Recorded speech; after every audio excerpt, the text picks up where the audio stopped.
Good evening and welcome to the Hamilton Report. I'm Scott J. Hamilton, Executive Director of the Oklahoma Democratic Party, and I'm so happy that in the perhaps a normal year would be a very, very busy week, but still you carved out some time to spend with us this evening, and I appreciate that very much. If you missed last week's show, I just have to say a very special word of thanks to Ken Martin, Chair of the ASDC and Vice Chair of the DNC. My gosh, what a great guest he was. And if you missed it, you can check out any of our past episodes anytime you like at our Facebook page or on YouTube, which is simply OK Democrats, which is simply, okdemocrats.org/YouTube. I get those confused sometimes. So it's been a busy week for everyone trying to wrap things up, I guess, as best we can before the Christmas holiday.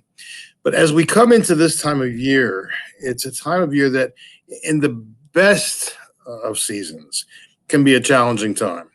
But 2020 has really played a number on all of us. And so even if heretofore we've not had any mental health issues at all, the chances are fair that things may have changed a bit for us this year. And so it's for that reason that I'm thrilled to have my guest this evening talking to us about the need to pay attention to our own mental health and also the mental health of those around us. December is a tough time, and especially right now with so many things happening. I'm glad that you're here. I hope that you will take away from this broadcast some important tips on what we can all do to keep each other healthier and safer. And my guest this evening tonight is Dr. Bryan Stice. I first met Dr. Stice when he was chair of the Oklahoma Suicide Prevention Council, and a body on which I was very privileged to serve, especially under his guidance and his leadership. He's a dedicated professional who has done a great deal within the mental health community. He is from the first graduating class of Westmore High School. I make that a big deal because he, like me, is a South Side man, and he is no longer living in Oklahoma. He and his family live in Colorado. And so I'm grateful that he could spend some time with us this evening, too. So with that, it's my privilege to welcome to the Hamilton Report Dr. Bryan Stice. Bryan, good evening and welcome, sir. Good evening, Scott. Thanks for having me again.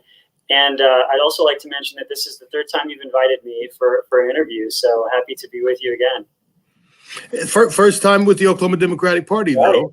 Right. But we, I think we've got a really good rapport down now. And as my regular viewers will know, this is not so much an interview as it is a conversation, because we want to gain the maximum amount of knowledge that we can, so that as we all leave each other's company this evening, we do so a little better informed and feeling a little stronger together.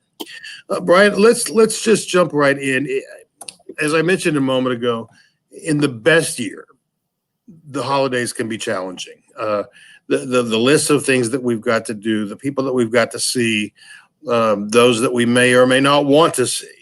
And so, we're busy creating lists. And part of that, though, there is some joy in it just because it's tradition. And now all traditions are quite different this year. Tell me what you see from your perspective as being some of the more challenging issues that we're facing during the holiday season this year. Definitely. So as you mentioned, Scott, many people value the holidays and have many family traditions. And this is a completely different year this year for a lot of people. A lot of people are facing a lot of disappointment. They're faced with making difficult choices, trying to decide what they can do over this holiday season. One thing that I think is really important is for mental health and wellness. Social isolation is not a good thing. We have a human need for connection with other people. we're also in the middle of a pandemic, and so many people are having to think about how can they maintain their connections with their loved ones, but in a safe way. It's not something that we want to be having to make these tough choices, but this is the situation that we're in. You mentioned about social isolation. I'm going to ask you to take a look at top down. By top, I mean seniors in our families and our communities. We know that many senior centers, nursing homes have not been allowing guests for months or very limitedly so. And even those seniors who are in their homes but have frequent contact in a normal year with family, this year, like the rest of us, they're finding it a very different thing. So let's talk a bit, if you would, about seniors and particular issues that they may be facing this time of year. Yeah, definitely, Scott. So, in Oklahoma, Oklahoma is not under a stay-at-home order, right? I mean, people are free to come and go as they choose. Many older folks, though, or folks with high-risk medical conditions, are making the choice to socially distance, to stay at home, out of fear of catching COVID.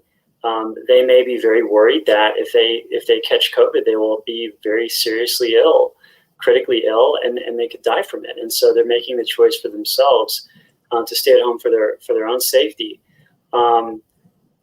The downside of that, though, right, is they are quite isolated. So those are some of the people that I think on, the most concerned about their mental health and wellness. The people who are older folks who may not have a lot of social connections right now. Some of whom weren't raised in with the internet and computers, and this is not something that they're very familiar with. And they may not have that access through technology to stay in contact with their family and friends. And that is, I know that's, I'll just speak from a personal perspective, Bryan. I'm used to seeing my mom with substantial frequency. She only lives 12, 14 miles from me. But since March, my contact with her has been very, very limited.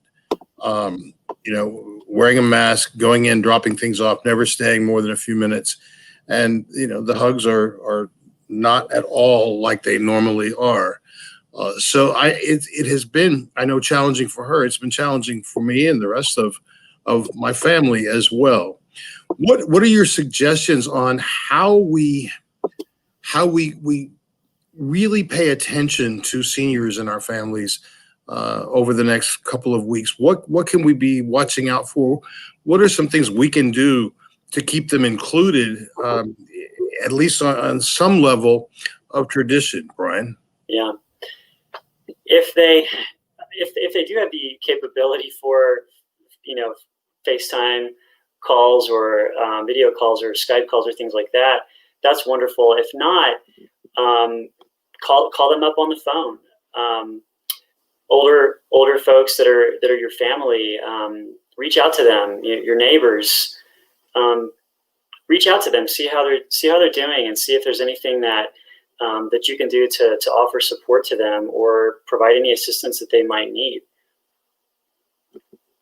It's been real interesting for me to see the number of people, seniors particularly, who every bit of their routine has been changed, including those who normally go shopping for themselves, who do things for themselves, have found it very challenging now to be out to do even mundane things, simply run errands. And then there's the whole self-care piece. If you're used to having your hair done every week or getting a manicure and a pedicure, the conversations that happen at a barber shop or beauty salon, those are all pieces of a whole, which makes for a happier person. And if we're not having that this year, we really are looking at how do we move forward, and at the same time bring those folks along with us. So I appreciate what you said about reaching out. And if I may, I'm going to underscore that by saying we have to really make a concerted effort, because we're all panicked, we're all tired. This generalized anxiety that we've been living with this year, it's real, and so we have to move from our comfort zone or our own place of sadness to really be proactive in reaching out, even that might be uncomfortable for us. I think we have that obligation. I would agree, and a lot of older folks, they're proud, they're strong, and they don't want to be a burden, or they don't want to bother people. I think it really should fall on us to do what we can to go above and beyond to offer our support, even when they're not asking for it. Yeah, and I'm glad that you said that, because like you said, they don't often want to be a burden. They don't want to ask people to do things for them. Yeah. And so it is important, even when people are not reaching out, that we reach out to them. Let's go to the other end of the spectrum for a moment. Let's look at children, particularly young children who, daycare has been disrupted. The whole learning process, physically going to school, being able to play with other kids on a playground, all of those things are different now. So how can we best pay attention to our young people right now to see what they're going through, and then how do we help them navigate? Some of them are, this was going to be the year that they were really ready and excited to get that new bicycle. And Santa may have a hard time making his rounds this year. Right. With children, I think it's important to just, if you're the parent, have open conversations with your children. Check in with them, ask them how they're doing, and not making assumptions. Some kids, maybe they're doing totally fine, but maybe they're not. I think it's good to really have that open line of communication. Find out what their needs are, depending on their age. Checking in to see if they're having any fears, any worries, if they're having any trouble sleeping, if there's anything that's bothering them. And then if they do have some needs, how can you help them, or how can those possibly be met? Okay, and I'm going to dig down a little bit deeper on that. As parents who have their hands full just being parents, what should they be watching out for right now with their kids? Are there particular signs that a kid maybe not doing so well that we should be looking for? Yeah, looking for any significant changes from the usual with their behavior, with their mood. Are they having trouble sleeping? Are they seeming irritable all the time? Are they losing interest in activities that they used to enjoy? Things that they can still do, but they're not interested anymore, for example. Okay, let's go a little bit older now. You and I spoke over the weekend, and we agreed we were not going to just throw out a lot of statistics tonight, because frankly, that can be overwhelming. I know it is for me. Oftentimes when I'm looking at stats and mental illness and attempted suicide. But we do know that LGBTQ kids have a very high incidence of attempting suicide. And that's in a year. Now this year, we're seeing more homeless people, more homeless young people than we have, because they're not finding jobs. So, and this is a huge issue, and I'm not going to ask you to really broad brush it, but how can we help LGBTQ kids, young people right now? What are some of the best ways we can do that? Yeah.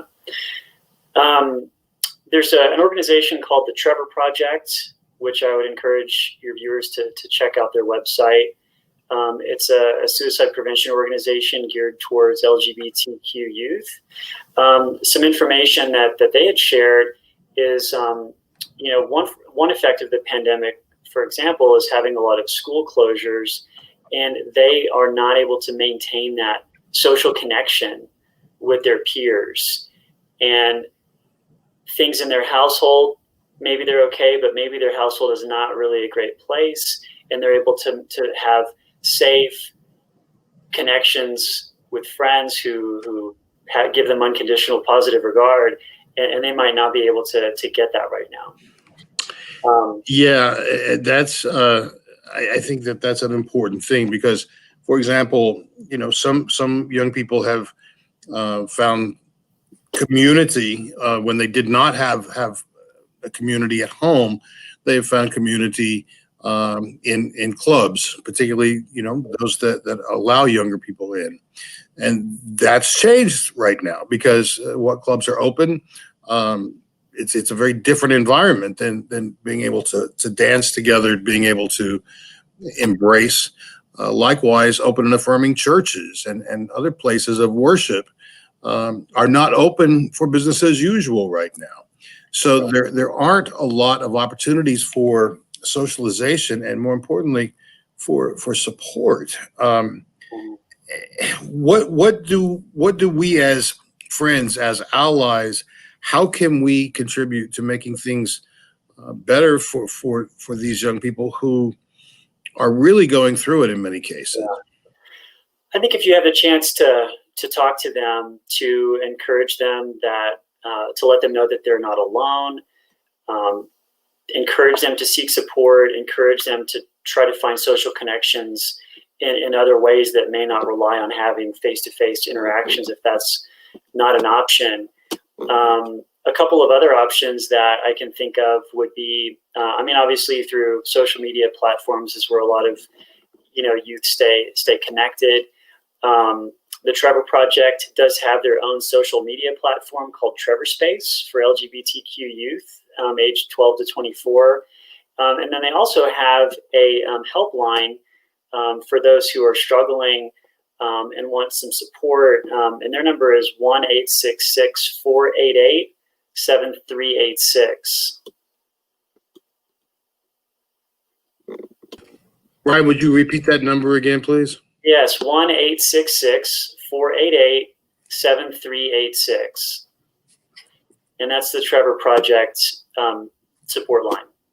Okay, very good. That's very good information to have. And a moment ago, we put up a generalized the National Suicide Prevention Hotline, and that's 1-800-273-TALK or 1-800-273-8255. I should mention that both this line and the Trevor Project are fully staffed 24 hours a day, 7 days a week. And so if you see someone, know someone, or you yourself are feeling particularly challenged right now, please reach out. I know that the Trevor Project and the National Suicide Hotline also have chats available on their website. So there are resources. I guess one of the most frustrating things is we as we're talking even now, Bryan, it occurs to me how incredibly we are cutting our society into bits and pieces.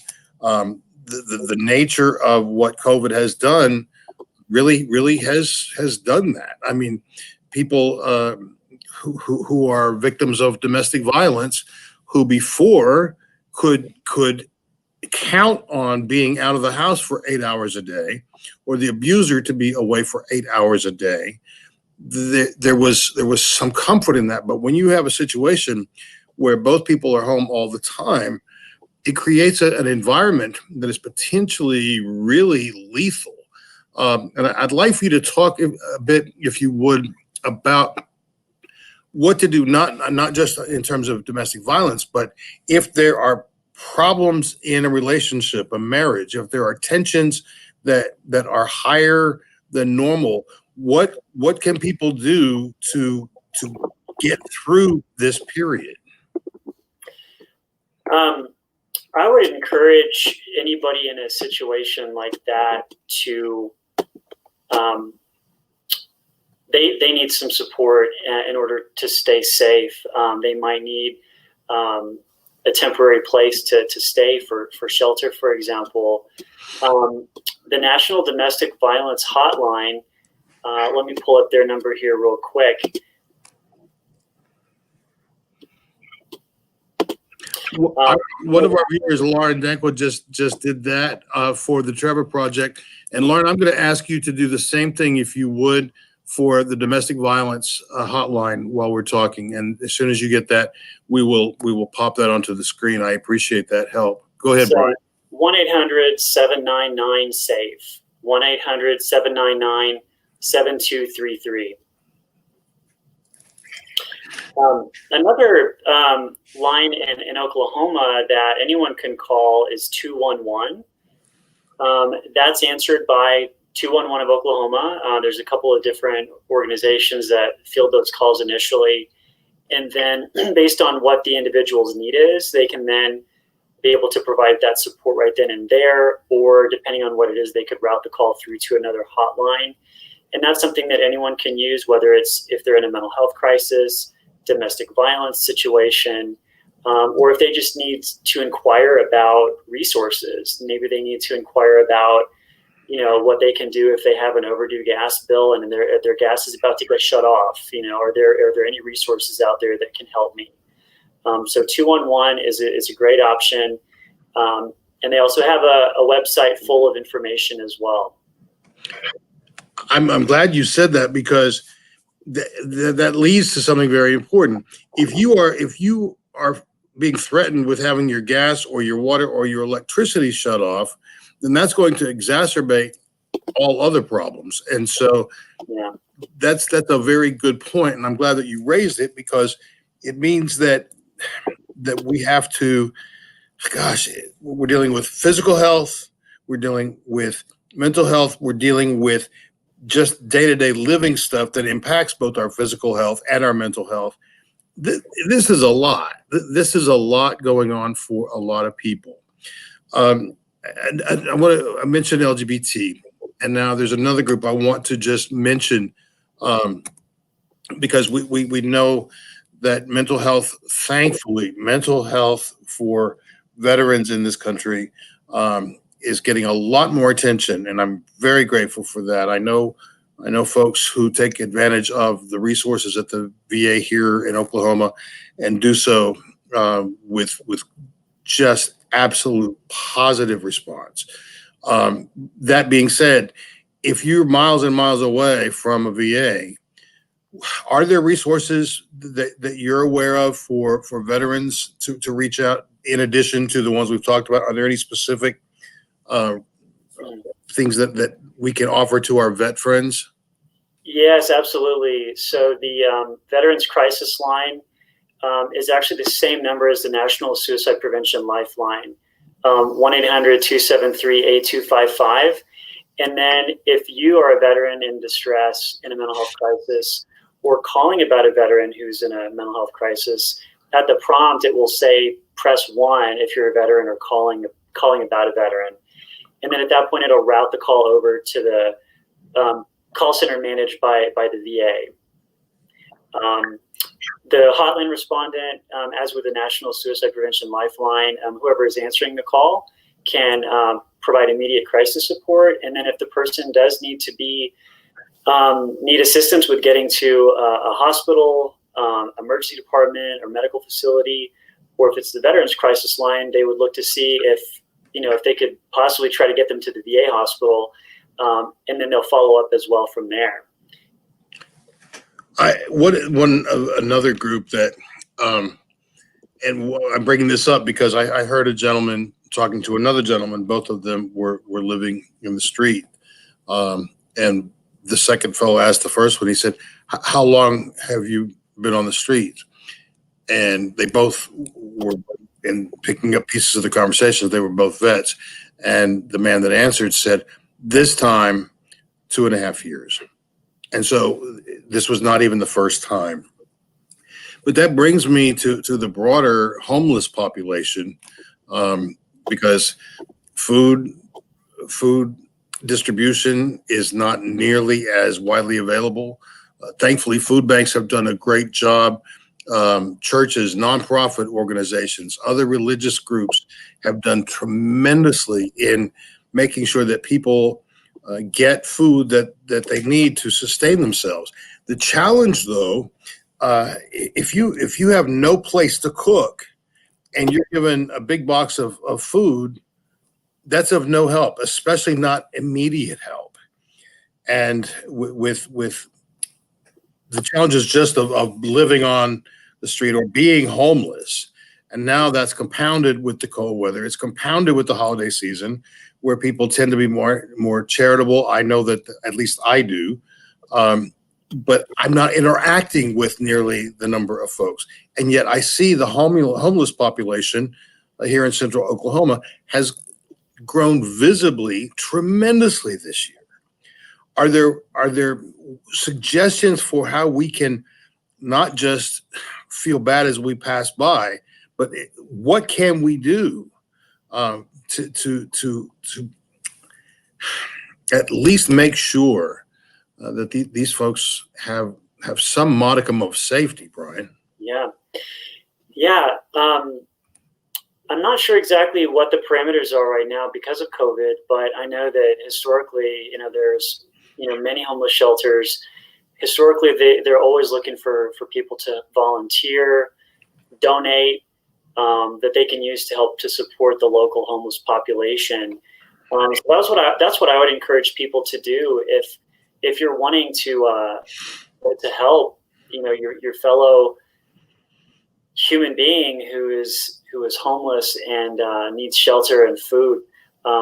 See if you can contribute, whether it's volunteering time or charitable donations that you could give.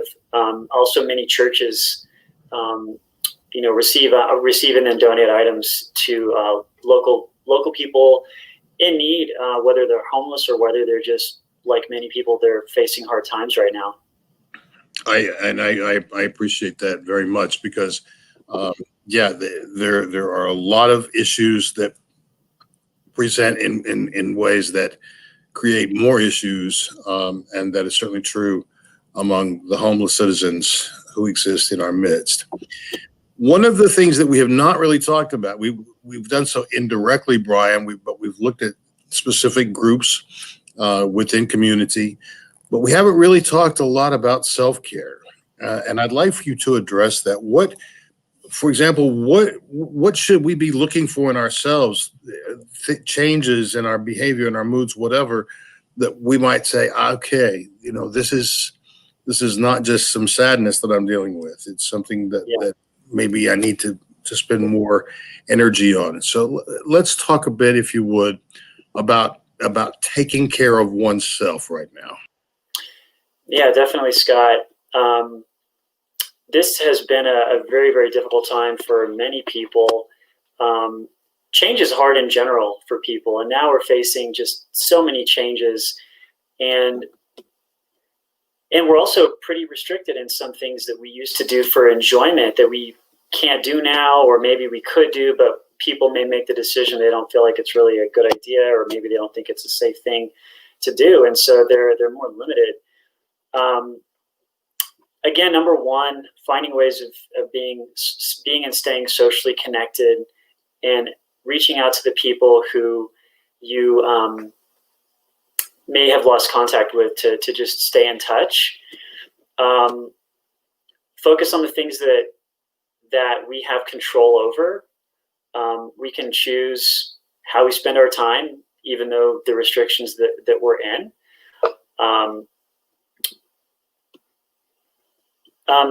There's many different things too that could be helpful to help encourage and promote a person's wellness and self-care. Mindfulness certainly is a great option. I would encourage folks to look it up online, or there's many apps about mindfulness. It's a nice way of kind of getting away from the worry about the future and fear, or thinking about regrets or mistakes from the past. And mindfulness can just a way that a person can learn to stay more in the present moment. Taking good care of yourself physically is another one.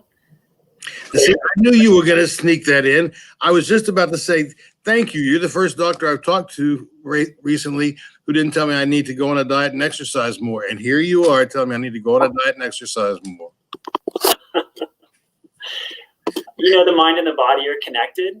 And the more that you can take good care of yourself physically, you'll notice that helps to improve your mood.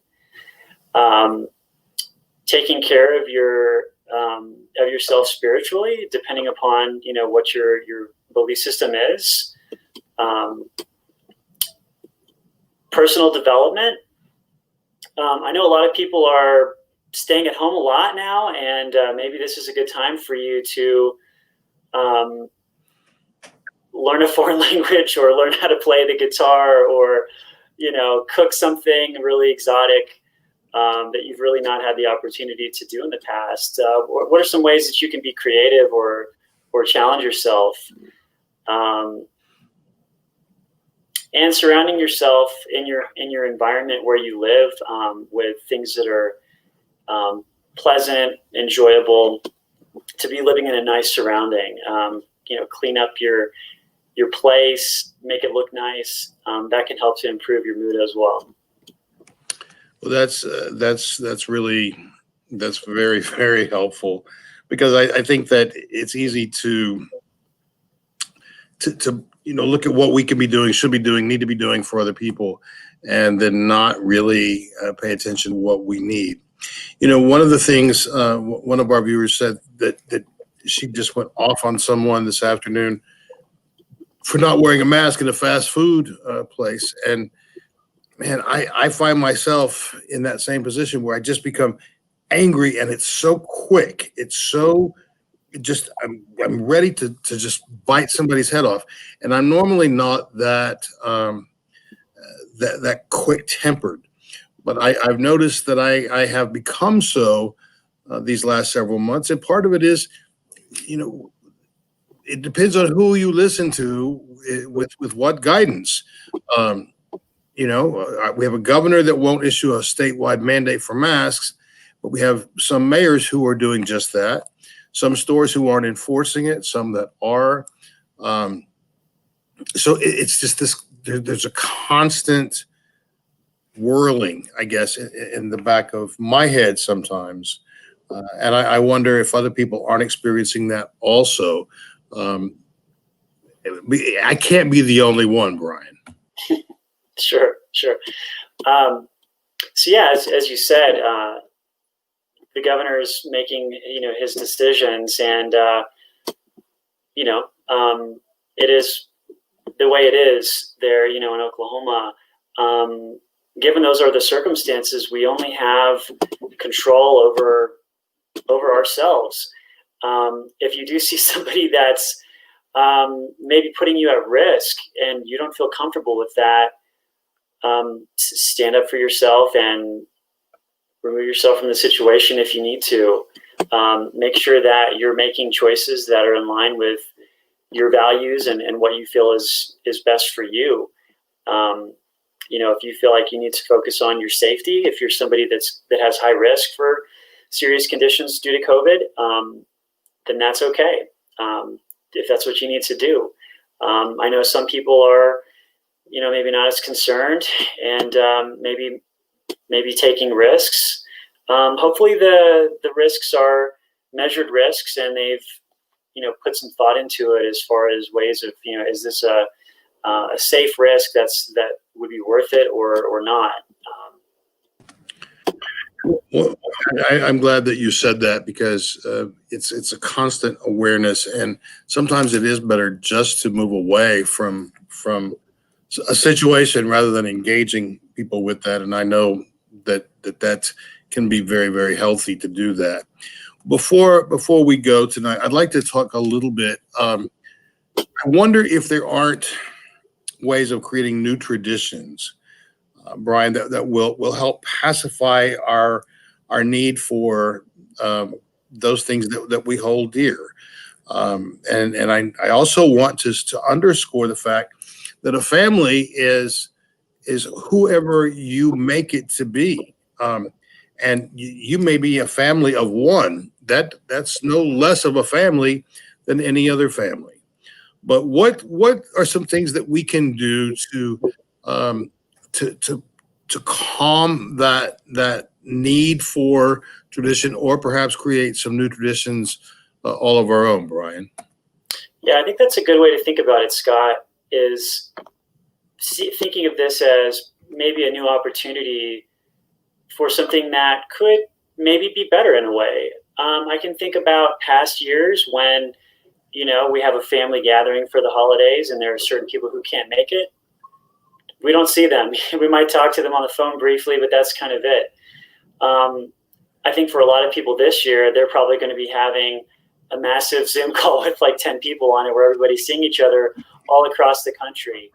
And maybe a nice way to include people that would normally be, not really part of the event. It's like, if you're not here, we're not going to bother to, go out of our way. But this may be the new thing. And I'll tell you what, we could wind up as a blessing in strengthening families, or at least lessening tension around the holidays, because it doesn't matter how much one loves one's family, it can really be tricky sometimes to navigate personalities and responsibilities and old stuff and new stuff. And so I'll tell you, I wish I would have had the foresight to invest in Zoom early this year. I don't think any of us knew. Right. We would all be having a richer Christmas time this year. Right. The other advantage is if somebody's getting out of line, you can always mute them. You know what? That's a great feature right there. Or mute them out of the meeting entirely. Yeah. Oh, yes. Yes. That's there is something about having a sense of control, isn't there?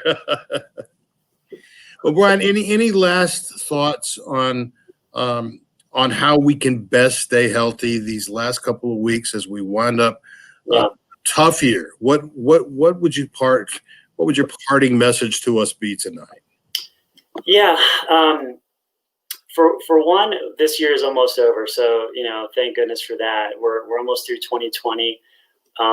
We're not out of the woods yet, though. It seems like this will be probably with us for, another year or so to come.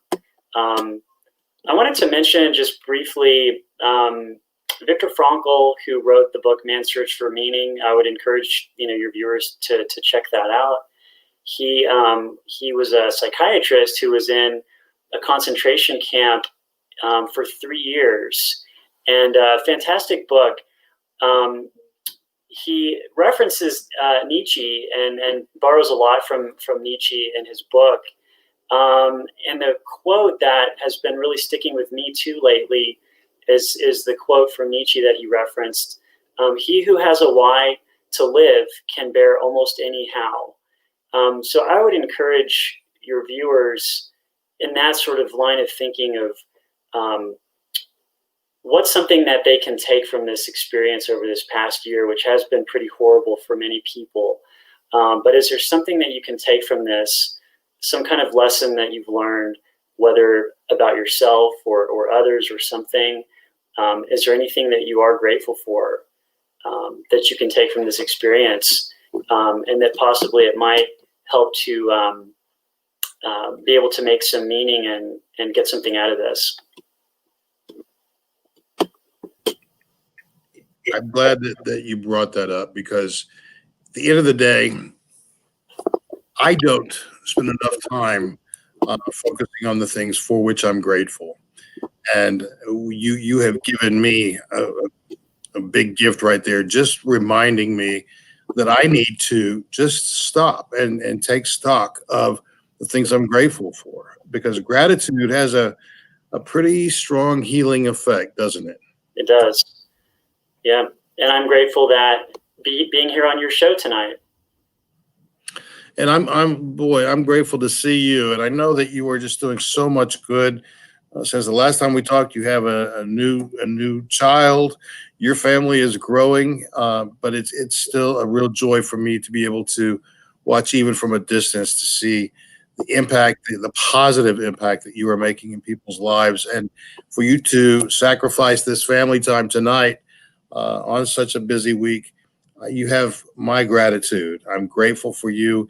And we need to be intentional in finding more ways to work together because you're a heck of a guy. And I really do appreciate you, Bryan. Happy to do it, Scott. Come back and see you soon, will you? I will. Take care, everyone. Wow. We're long tonight. We're 11 minutes longer than what this broadcast normally is. And I'm very responsive to your time, and I want to make sure that we don't take advantage of your time. But this was such an important topic that I felt we needed to spend a little extra time. And I'm glad we did, because right at the very end there, Dr. Stice gave me something that I need, and that is to not just reflect on what I'm grateful for, but also to express that gratitude. I'm grateful for my family. I'm grateful for my biological family. I'm grateful for the friends that I've made this year and had a chance to work with and grow from, and I'm grateful for people who challenge me. And I'm grateful for you too, that you spend a part of your week here with us on the Hamilton Report. I'm thankful to the Oklahoma Democratic Party for being a strong support and providing this content to you every week. And it's one of the joys of my job to be able to be here with you. Before we say goodnight, I'm just going to ask you to please take good care of yourself. Every week we talk about the physical needs, washing your hands, wearing your mask, socially distancing.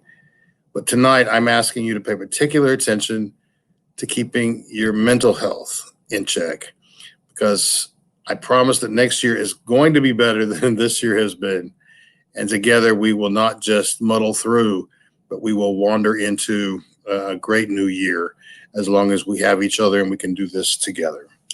That being said, thank you for joining us. And on behalf of all of us here at the Oklahoma Democratic Party and the Hamilton Report, I'm Scott J. Hamilton, thanking you so much for being with us.